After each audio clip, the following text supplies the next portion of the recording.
अब संविधान का पहला, अभी तक जितना मैंने पढ़ाया आपको वो सिर्फ बेस था जिसके आधार पर आप कहीं न कहीं किसी चीज़ों को आसानी से समझ सकते थे। ठीक है, संस्थाएं क्या होती है मैंने एक्सप्लेन किया, बहुमत कितने प्रकार का होता है मैंने आपको एक्सप्लेन किया, राष्ट्रपति, कैग का अध्यक्ष या सुप्रीम कोर्ट का जज या कोई पर्सन किस प्रकार से हटाया जाता है।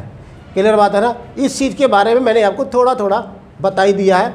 अब हटाने की प्रक्रिया क्या होगी, निर्वाचन आयोग का अध्यक्ष हटेगा कैसे, जब निर्वाचन आयोग का टॉपिक आएगा ना तब मैं वहाँ पर आपको बताऊँगा निर्वाचन आयोग होता क्या है, अध्यक्ष होते हैं, कितने सदस्य होते हैं, ये टॉपिक मैं वहाँ पर एक्सप्लेन करूँगा आपको। ठीक है, तो अब हमारा एक नया टॉपिक स्टार्ट हो रहा है जो बहुत ही इंपॉर्टेंट है, प्रस्तावना। ठीक है, प्रस्तावना। ठीक है, प्रस्तावना। ठीक है, प्रस्तावना। देखिए प्रस्तावना पढ़ने का एंगल हमारा क्या होगा, ध्यान से समझना इस चीज़ को। पढ़ने का एंगल हमारा होगा, पहला तो प्रस्तावना क्या है, क्लियर बात है ना, प्रस्तावना होता क्या है। दूसरी चीज़ प्रस्तावना का यहाँ पर प्रस्तावना का जो प्रस्तावना है उसका स्रोत क्या रहा है। ठीक है, क्योंकि प्रस्तावना को पहले एक नाम और से जाना जाता है, उद्देश्य का, वो भी आपको बताना है। इसका इतिहास क्या रहा है वो तो आपको पता चल ही जाएगा। प्रस्तावना का हमारा उद्देश्य क्या है ये भी पता होना चाहिए हमें। और प्रस्तावना में मुख्य बातें कौन कौन सी हैं इसको भी आपको मुझे बताते हुए निकलना है। क्लियर बात है ना। तो एक बार प्रस्तावना को हम थोड़ा ध्यान से समझते हैं और प्रस्तावना को आप पहले 2 शब्दों में नोट करिए, उसके बाद मैं आगे पढ़ता हूँ। चलिए प्रस्तावना में लिखिए पहले प्रस्तावना संविधान का, नोट करिए प्रस्तावना को। प्रस्तावना संविधान का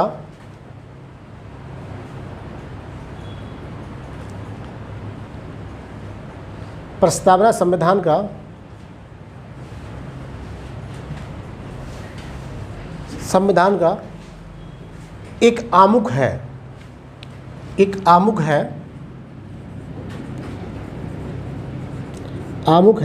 जिसमें प्रस्तावना संविधान का एक आमुख है जिसमें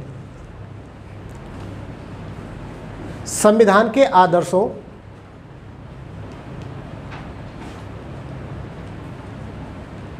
जिसमें संविधान के आदर्शों और उद्देश्यों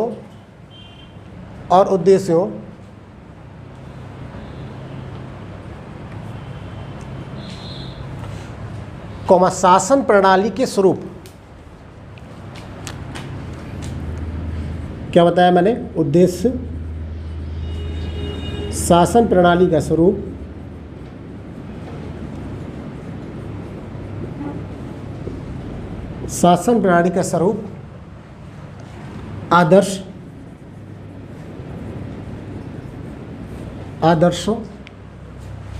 आदर्शों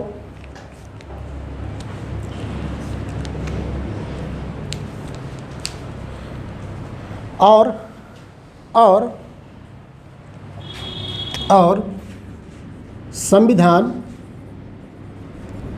संविधान लागू होने की तिथि,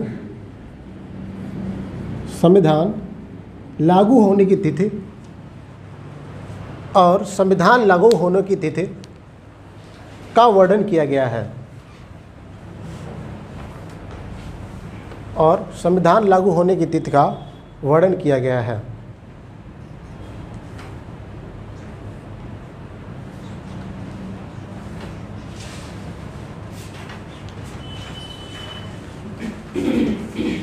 ठीक है, क्लियर बात है ना। अब सिंपल शब्दों में समझो। सिंपल मतलब ये है, मैंने आपको बताया प्रस्तावना क्या है।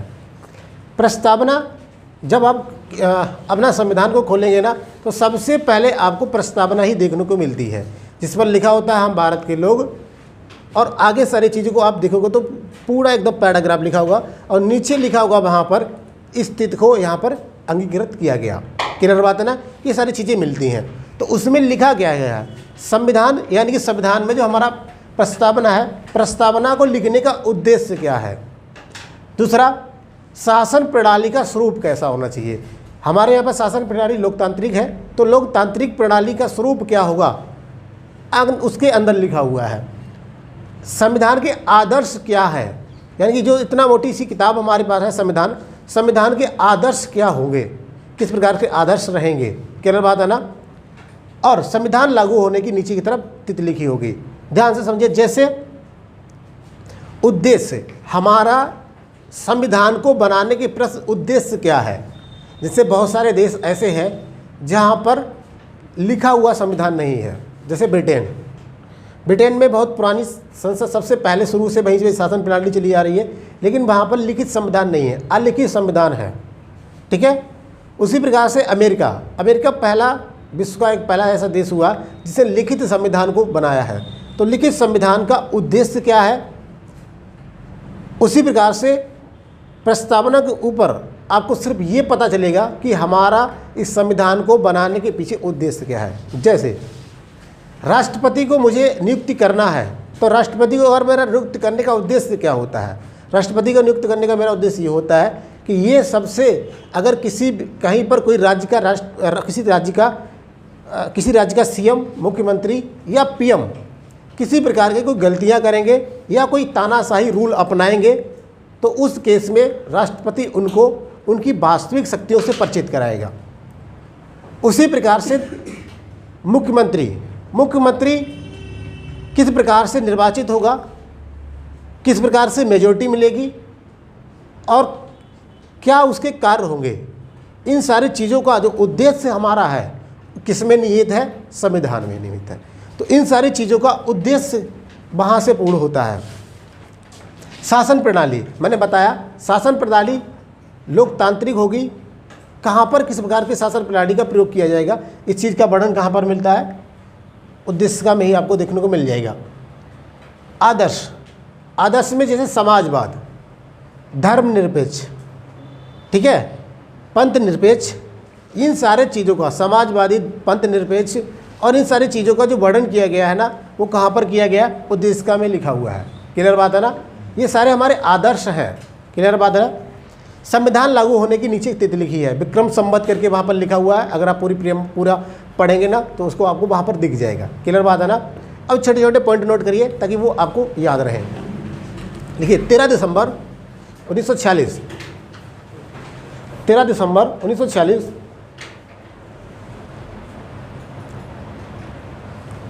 को जवाहरलाल नेहरू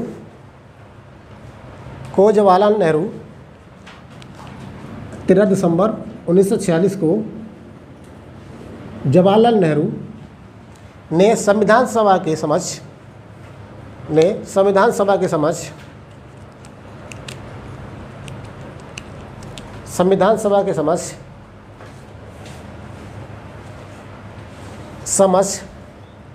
उद्देश्य प्रस्ताव रखा।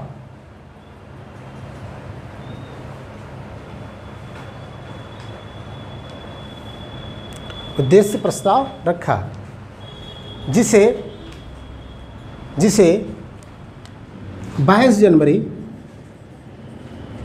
1947 को जिसे 22 जनवरी 1947 को संविधान सभा ने स्वीकार कर लिया।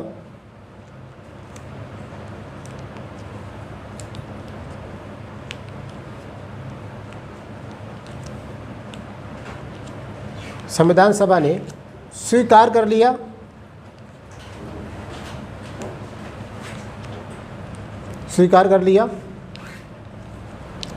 और इसे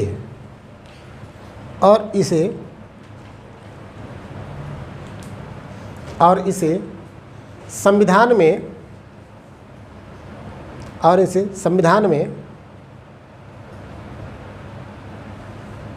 संविधान में प्रस्तावना का नाम दिया, और इसे संविधान में प्रस्तावना का नाम दिया।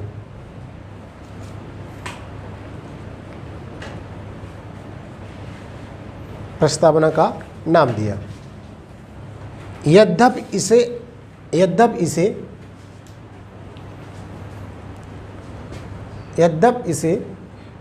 उद्देश्य का भी कहा जाता है। यद्यपि इसे उद्देश्य का भी कहा जाता है।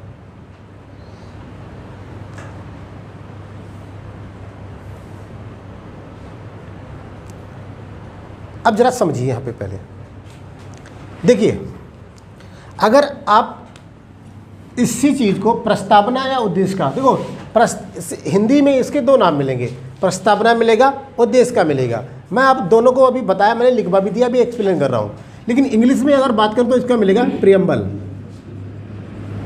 इंग्लिश में इसको एक ही नाम जाना जाता है, प्रियम्बल। क्लियर बात है ना। लेकिन हिंदी में इसके दो नाम मिलेंगे। क्यों? देखिए 13 दिसंबर 1946 को पंडित जवाहरलाल नेहरू ने संविधान को क्यों बना रहे हैं, संविधान का निर्माण हम क्यों कर रहे हैं, इसके बारे में एक उद्देश्य प्रस्ताव लेके संसद में आए। ठीक है, जब उद्देश्य प्रस्ताव संसद में लेके आए, क्योंकि जब हम बना रहे थे तो हमारा ऑब्जेक्टिव क्या है, आखिर में आज हम पढ़ रहे हैं ना, तो हमारा ऑब्जेक्टिव क्या है, हमारी सरकारी नौकरी लग जाए, या मैं यूपीएसआई में या यूपी पुलिस में या जहाँ पर भी किसी भी प्रकार के जीडी में या कोई भी पीसीएस वगैरह में जहाँ पर मुझे सिलेक्शन होना है, मेरा सिलेक्शन हो जाए, तो मेरा एक गोल सेट है। तो उसी प्रकार से जब संविधान सभा निर्माण कर रही थी संविधान का, तो उनका उद्देश्य सेट नहीं था। हाँ, इतना पता था कि हम भारत के लिए एक लिखित, एक ऐसा दस्तावेज बना रहे हैं जिसमें नियमों और कानूनों का संग्रह होगा, जिसके आधार पर देश का शासन चलाया जाएगा। लिखित होगा, वो भी अलिखित नहीं होगा ब्रिटेन की तरह। लेकिन हमारा कोई उद्देश्य नहीं था कि आखिर में इस संविधान को हम क्यों बना रहे हैं। तो इसके लिए पंडित जवाहरलाल नेहरू ने सदन में एक उद्देश्य प्रस्ताव लेके आए, जो आपका कितना को आया था, 13 दिसंबर 1946 को। सदन के मेंबरों ने इसको स्वीकार किया, और स्वीकार करने के बाद, स्वीकार करने की तिथि 22 जनवरी 1947। 22 जनवरी 1947 को जब स्वीकार किया, उसके बाद इसको हमारे संविधान में प्रस्तावना का रूप देके शामिल कर लिया गया। क्लियर बात है ना। लेकिन अभी भी इसको हम लोग दूसरे नाम उद्देशिका से भी जानते हैं। क्लियर बात है ना। तो आप ध्यान रखिएगा, आपसे कोई पूछे कि उद्देश्य का प्रस्ताव कौन लेके आया था, तो पंडित जवाहरलाल नेहरू लेके आए थे। संविधान में इसको किस प्रकार से अंगीकृत किया गया है, प्रस्तावना नाम से। क्लियर बात है ना। अब कब किया गया था, 22 दिसंबर 1947 को, और 22 जनवरी 1947 को और 13 दिसंबर 1940 को ये संविधान सभा के समक्ष लेके आए थे। क्लियर बात है ना। कोई दिक्कत तो नहीं यहाँ तक, बताइए समझ आया। हमारा उद्देश्य क्या होना चाहिए, इसके लिए हम पंडित जवाहरलाल नेहरू लेके आए थे। अब कुछ नोट पॉइंट लिखिएगा। देखिए, अब हमारा एक मुद्दा कंप्लीट हुआ, एक मुद्दा हमारा कंप्लीट हुआ। प्रस्तावना क्या होती है, मैंने आपको बता दिया प्रस्तावना क्या होती है। प्रस्तावना का मतलब क्या है, एक ऐसा मुखौटा। आमुख का मतलब क्या होता है, मुखौटा। मुखौटा का मतलब, अगर आप किसी को देखते हैं ना, तो देखने में ही आपको उसके सेंस पता चलता है कि ये व्यक्ति बाहर, अब उसका मुख देखते हैं। आमुख मतलब क्या होता है, मुख। और बाहरी मुख आप जब उसको देखते हैं ना, तो आपके उसके बारे में वर्णन आप खुद ही कर लेते हैं कि आखिर में ये व्यक्ति किस प्रकार का होगा, स्वभाव का परिचय, और उसके अंदर क्या है, इस चीज़ के बारे में जब पता चलता है तो वो कहलाता है आमुख। मुख ऊपर की तरफ से, मुखौटा बोल सकते हैं। तो मैंने बताया प्रस्तावना एक आमुख की तरह है, जिसमें क्या निहित है, हमारा उद्देश्य क्या है इसको बनाने के पीछे संविधान को, शासन प्रणाली का स्वरूप क्या रहने वाला है, दूसरा हमारे आदर्श क्या होने वाले हैं, तीसरा संविधान लागू होने की तिथि हमारी क्या थी, किस तिथि से मैं संविधान को लागू मानूंगा। इस चीज़ के बारे में कहाँ पर वर्णन मिलता है आपको, प्रस्तावना में वर्णन मिलता है। क्लियर बात है ना। चलिए, अच्छा, प्रस्तावना को मैंने क्लियर कर दिया क्या होता है, समझ गए आप। इसके बाद कुछ नोट पॉइंट लिखिएगा, वो नोट पॉइंट इंपॉर्टेंट है, लिखिए। लिखिए, ब्रिटेन का अलिखित संविधान है। ब्रिटेन का अलिखित संविधान है। ब्रिटेन का अलिखित संविधान है। ब्रिटेन का अलिखित संविधान है। फुल स्टॉप कर दीजिए। आपसे पूछा जाता है किस देश का अलिखित संविधान है, ठीक है, पहला पॉइंट हुआ। दूसरा लिखिए, विश्व का पहला लिखित संविधान, विश्व का पहला लिखित संविधान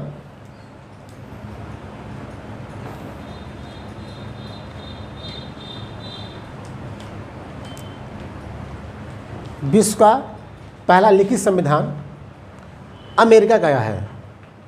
अमेरिका का है, USA कह सकते हो आप, ठीक है। अमेरिका का है। क्लियर बात है ना। अब देखो मेरी जरा बात ध्यान से समझना। आपसे कोई सिंपल तरीके से फंसाना होगा ना, तो आपसे ये पूछेगा क्वेश्चन, बताइए प्रस्तावना का स्रोत क्या है। प्रस्तावना का स्रोत क्या है, फिर आप चक्कर में पड़ जाएंगे। लेकिन ध्यान रखिएगा, प्रस्तावना का स्रोत का मतलब प्रस्तावना शब्द की उत्पत्ति कहाँ से हुई है। तो अब आपको ध्यान में रखना है ना, प्रस्तावना शब्द की उत्पत्ति उद्देशिका से हुई है। क्लियर बात है, कहाँ से हुई है, उद्देशिका से हुई है। आखिर में जैसे मैं आपसे कहूँ कि हिंदी भाषा कहाँ से निकल के आई है, तो आप कहते हैं संस्कृत भाषा से निकल के आई है। उसी प्रकार से प्रस्तावना संविधान में कहाँ से शामिल की गई है, उद्देशिका से शामिल की गई है। पहले पंडित जवाहरलाल नेहरू 13 दिसंबर 1946 को उद्देशिका प्रस्ताव लेके आए थे। नाम कन्वर्ट करके, संशोधन करके उसको किस में जोड़ दिया गया है, प्रस्तावना नाम से जोड़ा गया था। लाइन लिखिए पहले, भारतीय संविधान की उद्देशिका, भारतीय संविधान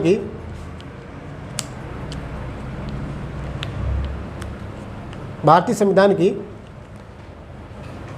उद्देशिका या प्रस्तावना, बात एक ही है, उद्देशिका या प्रस्तावना डैश, उद्देशिका या प्रस्तावना डैश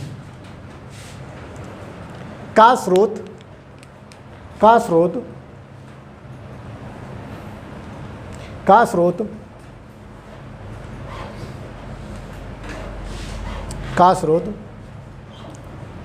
उद्देशिका है, का स्रोत उद्देशिका है।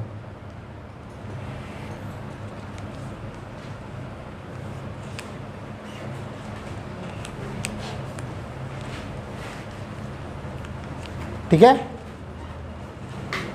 आगे अगला पॉइंट लिखिए। प्रस्तावना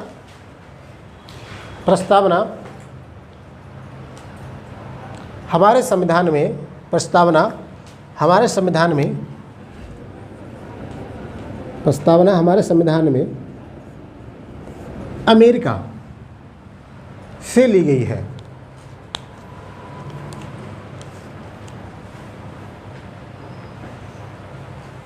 अमेरिका से ली गई है, ठीक है। क्लियर बात है ना। मैंने आपको 2 क्वेश्चन बताए। अभी मैंने आपको बताया प्रस्तावना का स्रोत क्या है, उद्देशिका है। प्रस्तावना को किस देश के आधार पर लिया गया है, तो अमेरिका के आधार पर लिया। देखो अगर आप कभी सुनना इस चीज़ को, जैसे अमेरिका के संविधान, जब अमेरिका संविधान आप पढ़ोगे ना, तो वहाँ पर भी लिखा है प्रियम्बल, और प्रियम्बल में ऊपर लिखा है we the people of American. और वैसे ही भारत की उद्देशिका में लिखा है, प्रियम्बल में लिखा है we the people of Indian, ठीक है। और उसके आगे इसी प्रकार से सारी चीज़ों को लिखी है, सॉवरेनिटी और ये सारा चीज़ें, ठीक है, सब लिखा है। उसी प्रकार से अमेरिका के उसमें लिखा है। स्टार्टिंग होने वाली सारी लाइनें एकदम वैसी ही हैं, we the people of American और we the people of Indian, ठीक है। तो इसको आप ध्यान रखिएगा।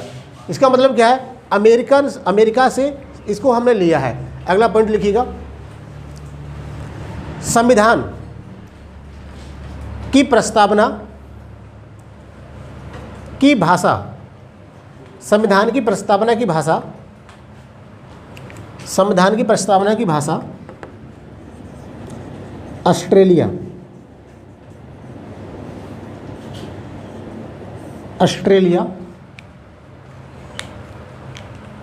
से ली गई है।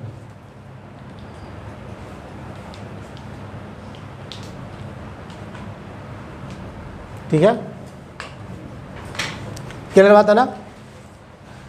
यानी कि जो भाषा है ना वो कहाँ से है, ऑस्ट्रेलिया से, स्रोत इसका उद्देश्य का है, और वास्तविक तरीके से इसको हम कहें प्रस्तावना को किस देश से लिया गया है तो अमेरिका से लिया गया है। ठीक है, अगला क्वेश्चन लिखिए। 26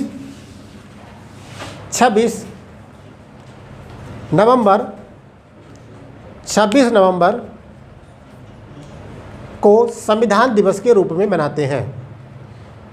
26 नवंबर को संविधान दिवस के रूप में मनाते हैं।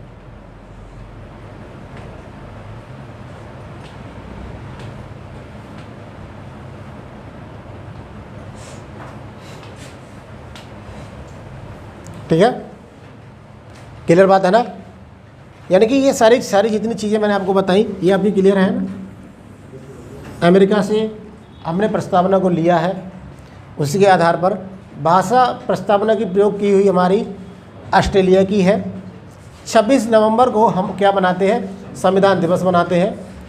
और एक चीज़ मैंने आपको क्या बताई है, और मैंने आपको बताया है हमारा उद्देश्य का प्रस्तावना का स्रोत क्या है, तो हमारा प्रस्तावना का स्रोत उद्देश्य का है। क्लियर बात है ना। चलिए अब आगे लिखिएगा, अब आगे समझिए। चलिए अब इसके बाद लिखिएगा संविधान की मुख्य बात, प्रस्तावना की मुख्य बातें। ठीक है, मुख्य बातें।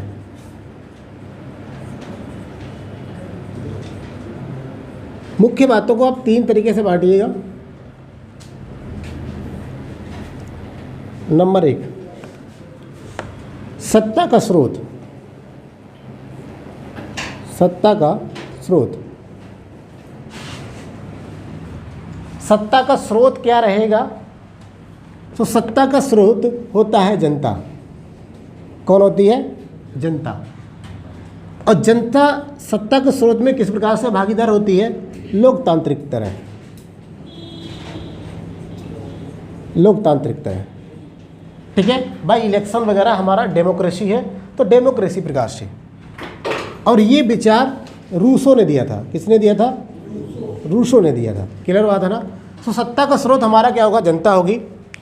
और ये किस प्रकार से जनता होगी, लोकतांत्रिक प्रकार से। और इसका लोकतांत्रिक व्यवहार को किसने दिया था, रूसों ने। रूसों की थ्योरी क्या होती है, फिलॉसफी क्या होती है, ये आपको अभी जानने की जरूरत नहीं है। क्लियर बात है ना। किसी दिन मैं आपको बता भी दूंगा कि इसका कहाँ पर प्रयोग किया जाए, किस प्रकार से होता है। ठीक है, चलिए अगली चीज, दूसरा, सत्ता का स्वरूप। सत्ता का स्वरूप क्या होता है, देखिए सत्ता का स्वरूप है हमारे यहाँ पर, पहला है समाजवादी। हमारी प्रस्तावना में समाजवाद शब्द लिखा हुआ है। क्लियर बात है। दूसरा, पंथ निरपेक्ष। पंथ निरपेक्ष। तीसरा, लोकतांत्रिक। लोकतांत्रिक गणराज्य। लोकतांत्रिक गणराज्य। ये सारी की सारी चीज़ें हमारे इस संविधान में लिखी हुई हैं। क्लियर बात है ना। इसको नोट करिए, फिर आगे बढ़ता हूँ।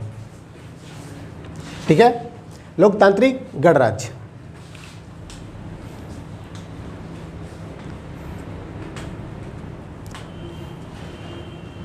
ठीक है, सत्ता का स्रोत क्या है, सत्ता का स्रोत होती है जनता। जनता जिसको सत्ता में रखना चाहिए, जिसको रखना चाहेगी उसको रखेगी, जिसको हटाना चाहेगी उसको हटा देगी। तो जनता, सत्ता का स्रोत कौन है, जनता में वो पावर निहित है। ठीक है, चाहे वो एक किसी वर्ग से व्यक्ति शामिल होता हो, लेकिन वो सत्ता में परिवर्तन कर सकता है। इसीलिए तो कहा जाता है जनता ही मालिक है। नेता लोग कहते हैं ना इलेक्शन के टाइम पे, अब तो इलेक्शन आ ही गया है तो लोग कहेंगे ना जनता ही मालिक है, आप चाहोगे तो मुझे बना दोगे, चाहो तो हटा दोगे। वोट की कीमत अब समझ में आती है जब चुनाव होता है। ठीक है, इसका मतलब क्या है, जनता का स्रोत। जनता जो है ना किसका स्रोत है, सत्ता का स्रोत कहलाती है। क्लियर बात है ना। चलिए इसको नोट करिए, फिर मैं अभी एक्सप्लेन कर रहा हूँ सारी चीज़ों को।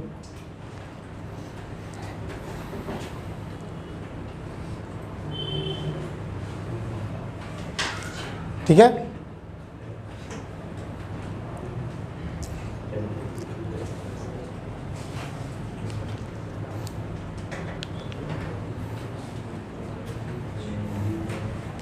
यहाँ तक कोई दिक्कत तो नहीं है। अभी इन टर्मों के अंदर हम घुसेंगे, अभी तो मैं स्टार्ट कर रहा हूँ इसको, इसके अंदर मैं अभी जाऊँगा धीरे धीरे, ठीक है। चलिए एक कॉलम और रह गया, उसको पहले पूर्ण कर लें। तीसरा है सत्ता का स्वरूप हुआ, सत्ता का उद्देश्य, ठीक है। सत्ता का उद्देश्य, आखिर में हमने जिसको पावर दी है उसका हमारे प्रति उद्देश्य क्या होना चाहिए, किस उद्देश्य के आधार पर दिया है। तो एक तो होता है समानता, न्याय, क्या उम्मीद के आधार पे आपने दिया है वोट उसको, न्याय, बंधुत्व, ठीक है। समानता, न्याय, बंधुत्व, ठीक है। समानता, न्याय, बंधुत्व, व्यक्ति की गरिमा, व्यक्ति की गरिमा, व्यक्ति की गरिमा, व्यक्ति की गरिमा, ठीक है। और एक लिख सकते हैं आप एकता और अखंडता, एकता और अखंडता, एकता और अखंडता। क्लियर बात है ना, ठीक है।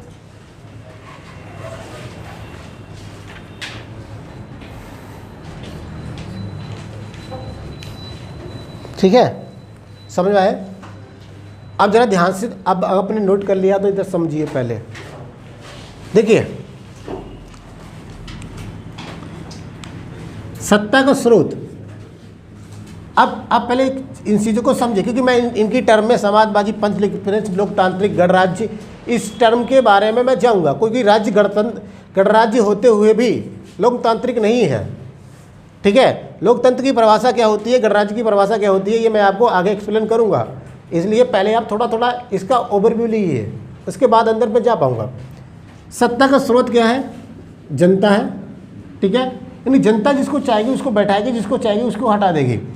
ये विचार किसने दिया था, रूसो ने। ध्यान रखिएगा, अगर आपसे ये क्वेश्चन पूछा जाए कि लोकतांत्रिक का जनक कौन है, लोकतंत्र का जनक कौन है, तो आप बताएंगे किसको, रूसो। रूसो का विचार ये था, रूसो ये कहता था कि जनता, जिस राज्य की मतलब किसी भी राज्य की जनता को अपने यहाँ की सरकार को बनाने में योगदान होना चाहिए, उसका भी एक हिस्सा होना चाहिए, क्योंकि वो भी तो निवासी हैं उस स्टेट के।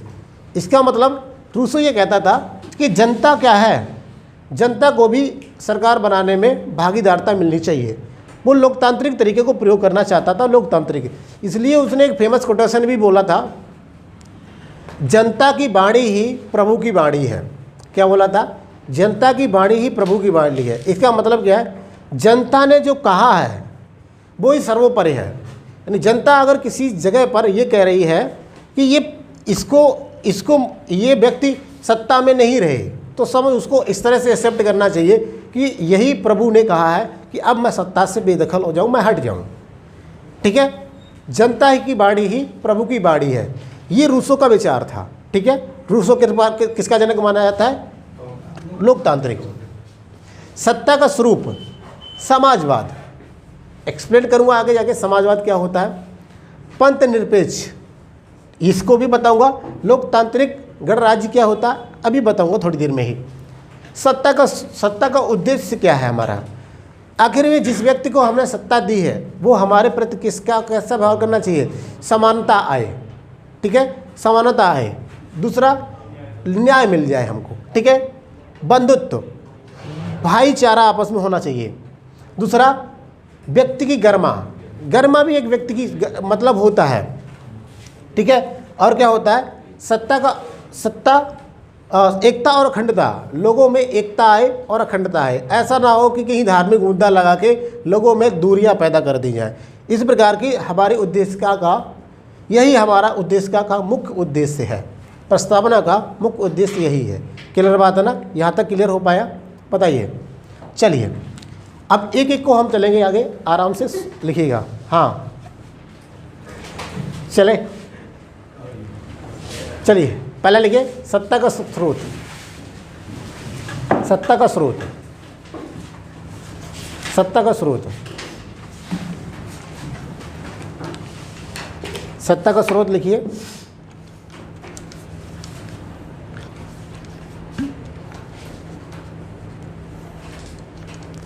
सत्ता का स्रोत जनता होती है।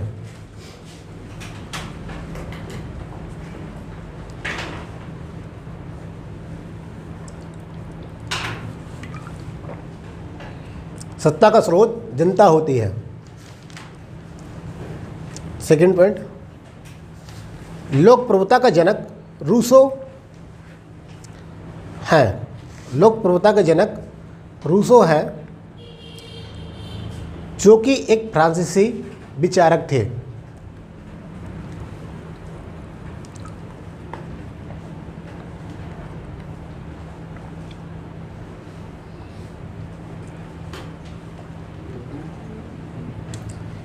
जो कि मैंने बताया रूसो इसके जनक माने जाते हैं, जो कि एक फ्रांसीसी विचारक है। फ्रांस से ये थे, ठीक है, एक कंट्री है फ्रांस, उससे थे ये, ठीक है। इनका कोटेशन लिख लीजिए। जनता की बाड़ी ही प्रभु की बाड़ी है। कभी कभी ये कुछ भी लिया जाता है। जनता की बाड़ी ही प्रभु की बाड़ी है।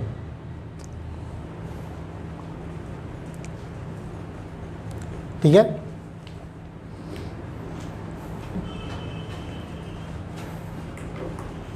ठीक है, जनता की बाड़ी ही प्रभु की बाड़ी है।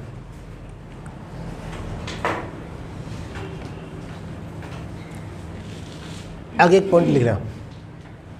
देखिए, हम लोग ये तो कह रहे हैं कि हमारा जो संविधान है, संविधान हमारा जो बना है ना, जो हमने संविधान बनाया है, वो संविधान लोगों के द्वारा ही बनाया हुआ है, जिसमें लोकतांत्रिक तरीके का प्रयोग किया गया है। आखिर में लोकतांत्रिक तरीके का प्रयोग अगर किया गया है उसमें, तो यहाँ पर इसको देखना जरा। एक महान विचारक हुआ है, उसका नाम है के सी बियर। कौन है नाम? के सी बियर। के सी बियर ने कुछ कहा है। के सी बियर ने क्या कहा है, ध्यान से समझना इस चीज़ को। के सी बियर, के सी बियर ने ये कहा है कि भारत के संविधान में लोकतंत्र एक प्रकार का भ्रम है। कोटेशन नोट करिए, कोटेशन पूछा जाता है और पूछा भी गया है। भारतीय संविधान में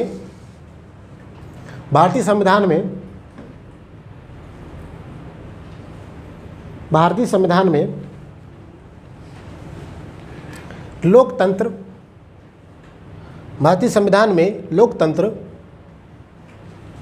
एक भ्रम है।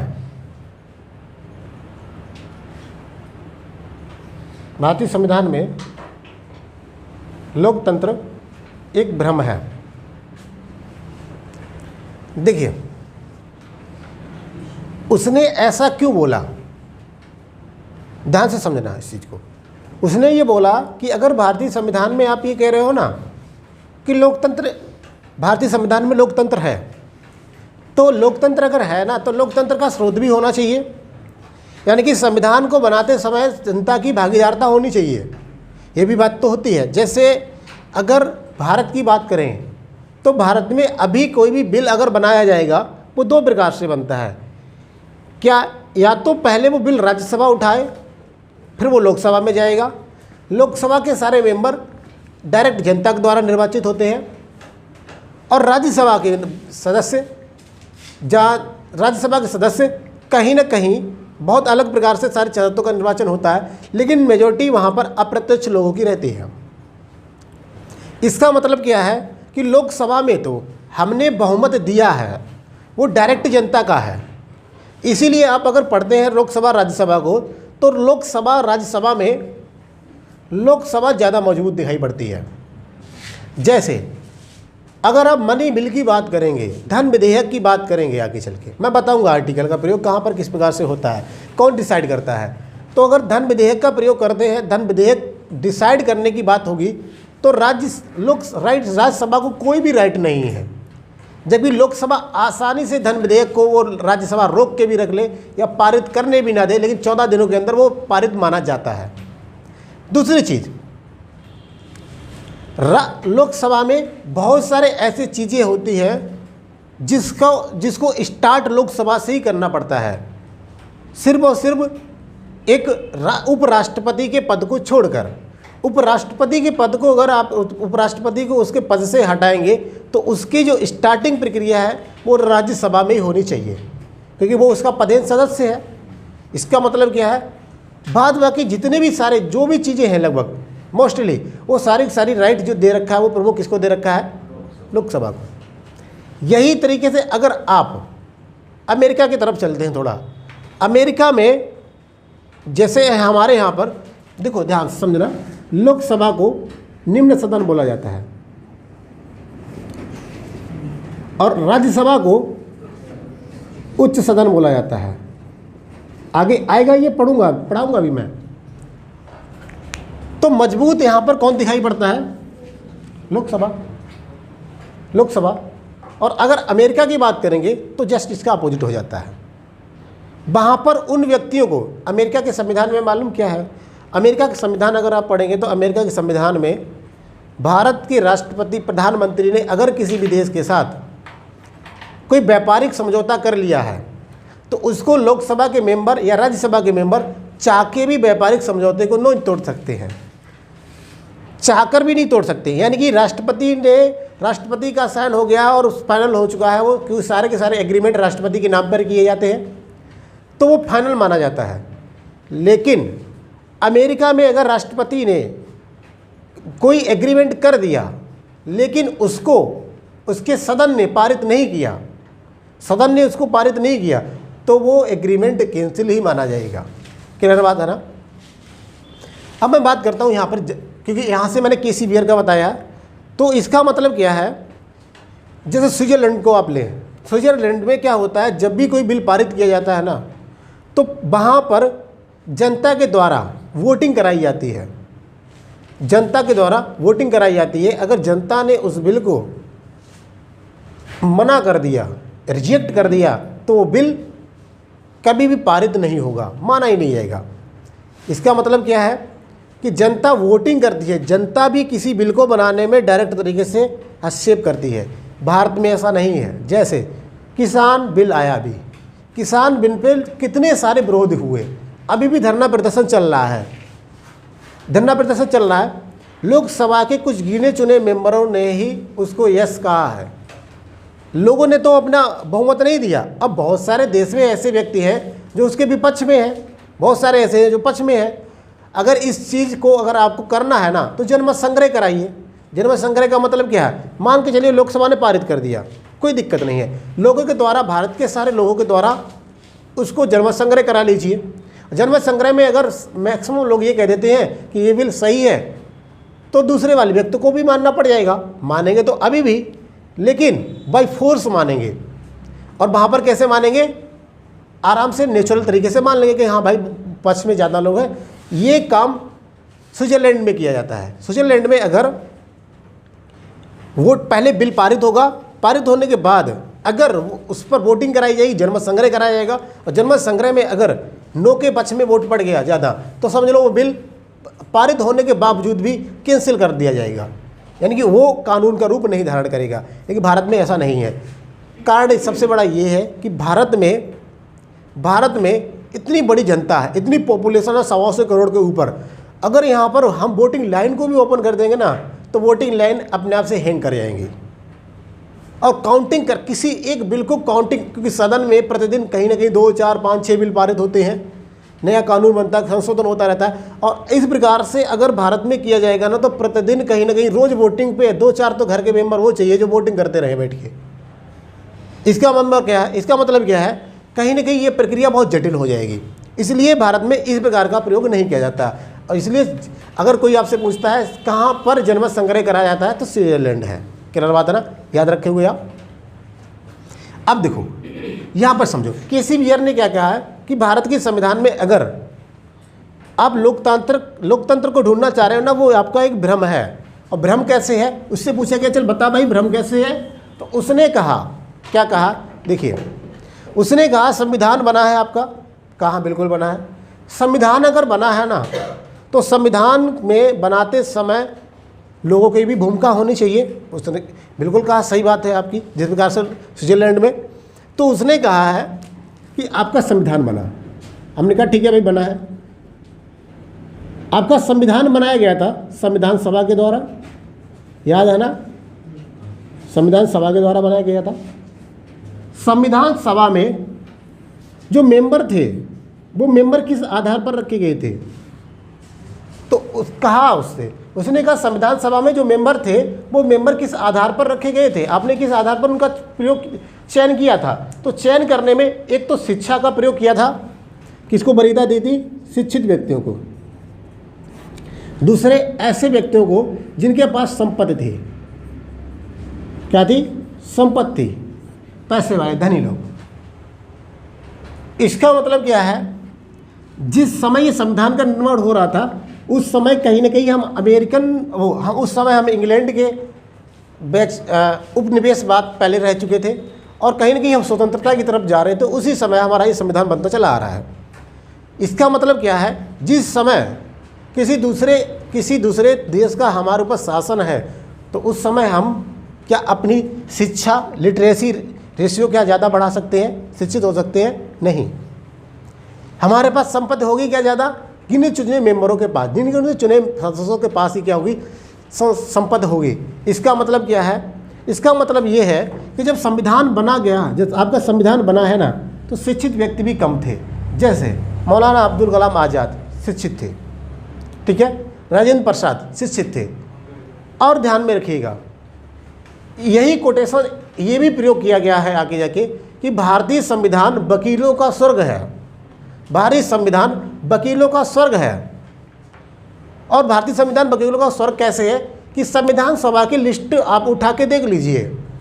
संविधान सभा में जितने भी मेंबर, मैक्सिमम मेंबर थे 70 to 80%, सारे के सारे एडवोकेट थे, वकील थे। अब अगर किसी वकील के द्वारा बनाया गया संविधान होगा तो वो संविधान में पार्शियलिटी जरूर रखेगा। जैसे मैं आपको अगर कोई लाइन लगी है ना, तो मेरे पास 2 लड्डू हैं दोनों हाथों में, मेरा भाई उस लाइन में लगा हुआ ना, तो मेरा दिमाग चलेगा किसी प्रकार से मैं अपने भाई को लड्डू ये हाथ पीछे की तरफ कर लूँगा, इस लड्डू को मैं अपने भाई को दे दूँ। तो उसी प्रकार से संविधान का जब निर्माण किया गया ना, तो उसी प्रकार से संविधान को निर्माण करते समय कहीं ना कहीं पार्शियलिटी हुई है।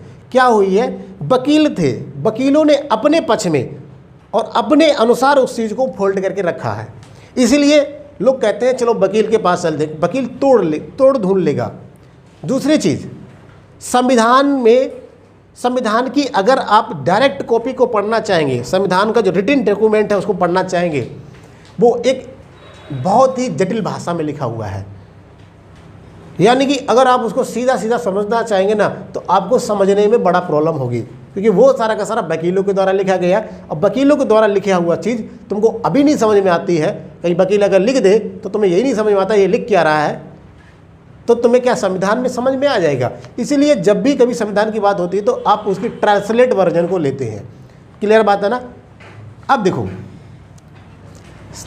यानी कि केसी बियर ने किस प्रकार से एक्सप्लेन किया है,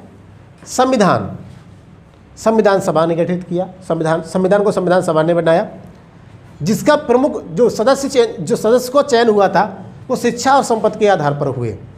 जिस समय आप स्वतंत्र हो रहे हैं, संविधान का निर्माण कर रहे हैं, उस समय भारत में शिक्षित व्यक्तियों की संख्या सिर्फ 10% थी और 10% ही व्यक्ति संपत्ति भी थी, क्योंकि इंग्लैंड का शासन था।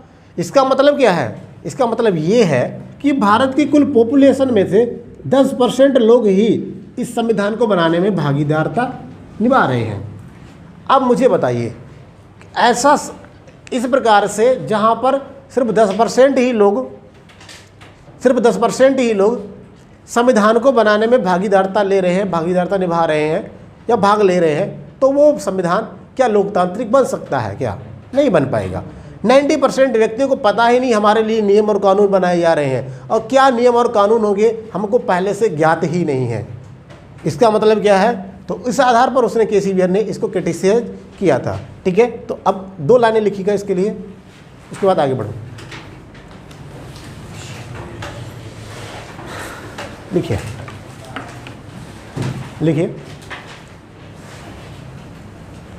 केसी बियर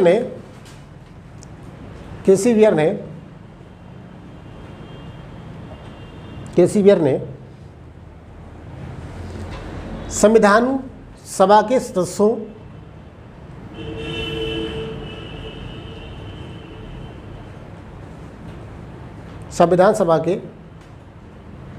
सदस्यों को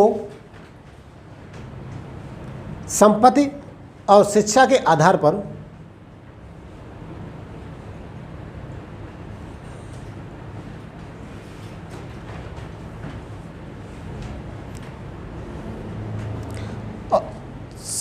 शिक्षा और संपत्ति सदस्यों को शिक्षा और संपत्ति के आधार पर चुनने की बात कही है, जो कि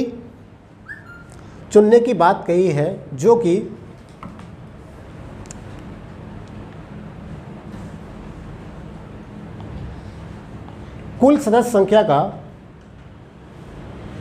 जो कि कुल जनता का, लिखिए, जो कि कुल जनता का 10% भाग थी।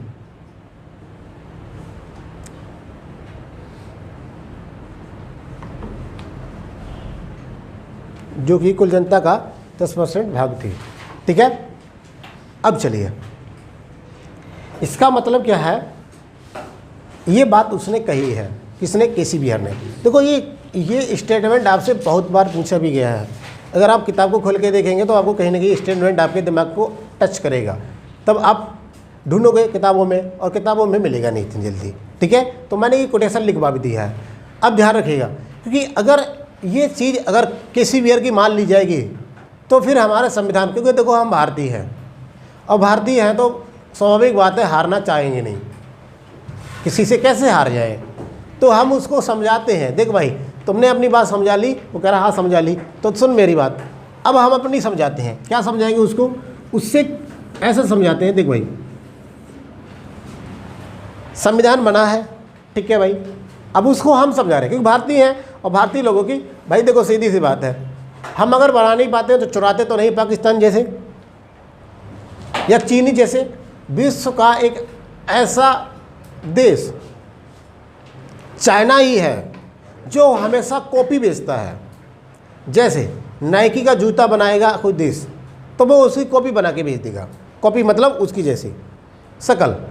मोबाइल बनाएगा कोई बढ़िया सा कोई दूसरा देश तो वो दूसरे देश की, उसी देश के मोबाइल की कॉपी बना के भेज देगा। यानी कि विश्व में, भारत में जैसे अच्छी सी झालर बनती है ना, झालर जो दीपावली प्रयोग होती हैं, चाइना उसकी फ़ोटो कॉपी बना देता है, एकदम वैसे ही। तो विश्व का एक ऐसा देश जो कॉपी बनाने में माहिर है, महारत हासिल है, वो चाहे चाइना। खुद का इन्वेंशन किया हुआ बहुत कम ही चीज़ें हैं, ये मैं आपको बताता हूँ। इन्वेंशन के आधार पर अमेरिका आगे जाता है, जापान आगे जाता है, या भारत आगे जा रहा है। ठीक है, अब भारत बहुत आगे जा रहा है। ठीक है, मेक इन इंडिया प्रोजेक्ट वगैरह बहुत सारे चल रहे हैं भारत में, बहुत सारे चल रहे हैं, बहुत फायदा हो रहा है। दूसरी चीज़ कि अगर एक दूसरे देश को देखा जाए तो चोरी करने के प्रयास में हमेशा रहता है, वो है पाकिस्तान। पाकिस्तान हमेशा ही चाहता रहता है कि जितना भी भारत बनाए मैं सब चोरी कर ले जाऊँ। लेकिन भारत वाले इतने तो होशियार हैं ही कि चोरी तुम करोगे तो हम तुम्हें स्वर्ग परियों से मिला देंगे। ठीक है, हूरों से मिलाएंगे। हूर कहाँ पर मिलेगी? आसमान में मिलेंगी। ठीक है, कहते हैं ना भाई मरेंगे तो जन्नत नसीब होगी, जन्नत में परियां होगी, हूरें मिलेंगी, तो हूरें ऊपर मिलेंगी, इधर तो नहीं मिलने वाली है। ठीक है, अब इधर आ जाओ। इसका मतलब क्या है? अब हम इसके कथनों को गलत करेंगे।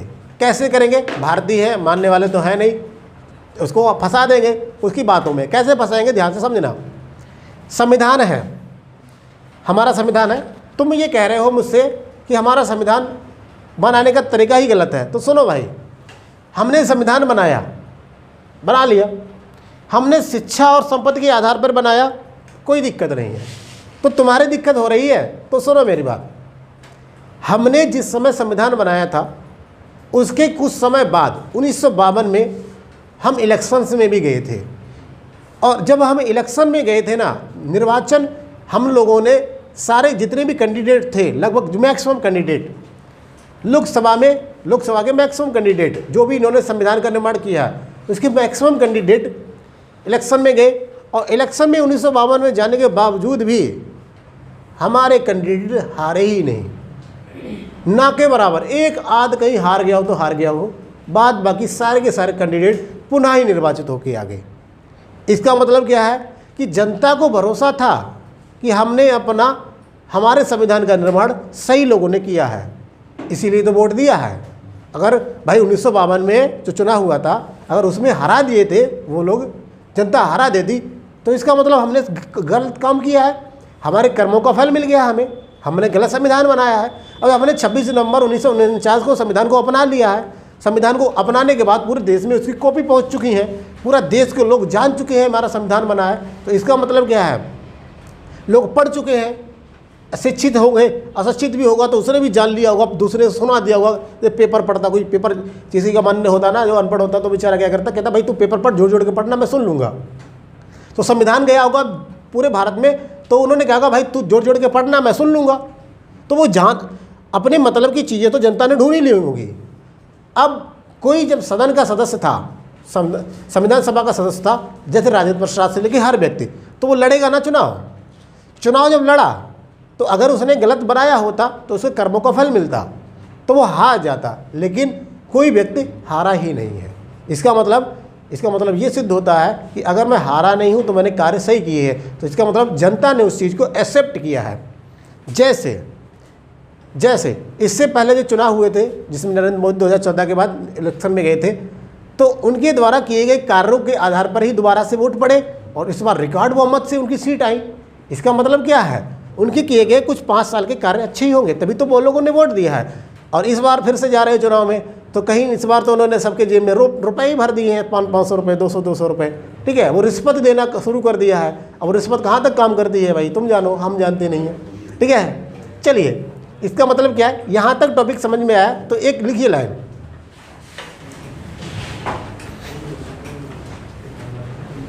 उन्नीस सौ बावन में चुनाव के बाद 1952 में चुनाव के बाद 1952 में चुनाव के बाद 1952 में चुनाव के बाद संविधान सभा के सदस्य संविधान सभा के सदस्य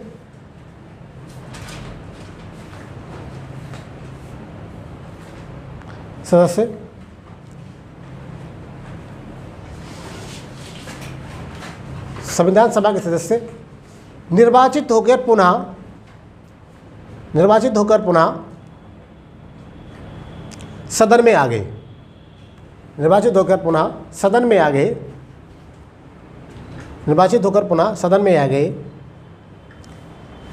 अर्थात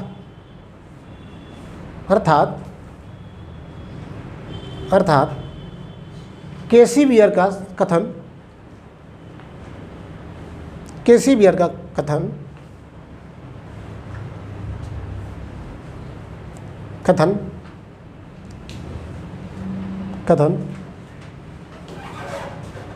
अर्थात केसी बियर का कथन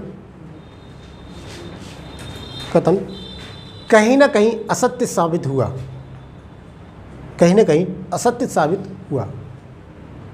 ठीक है, कहीं ना कहीं असत्य साबित हुआ।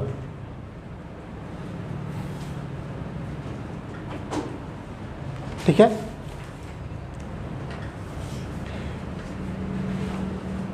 चले अब यहाँ तक तो मैंने आपको अलग अलग पार्ट में तोड़ा था। मैंने बताया था प्रस्तावना क्या होती है, उसका पूरा हिस्ट्री मैंने बताया।